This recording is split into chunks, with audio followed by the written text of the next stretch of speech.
अस्सलामुअलैकुम वरहमतुल्लाहि वबरकातुहू। जनाब अज माशाअल्लाह ब्रीडर बकरा तुसीं चैक कर रहे हैं। ये जनाब लाहौर माशाअल्लाह सेल किया पिया तो बड़े दोस्त फरमाइश भी करते हैं कि फौजी भाई अपनी वीडियो ऐसी बनाओ कि तुसीं किस तरह सेल करते हो। हाँ क्या जानवर तुसीं जो विखाइंदे वो भेजते हो?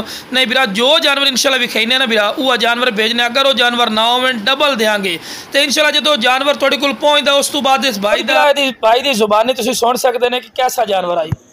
मैं लाहौर शहर इलाके मुगलपुरे तो गल कर रहे हैं। फौजी गोट फार्म तो 2 जानवर मंगाए ने। दिल खुश करता फौजी भाई। I am proud of you फौजी भाई।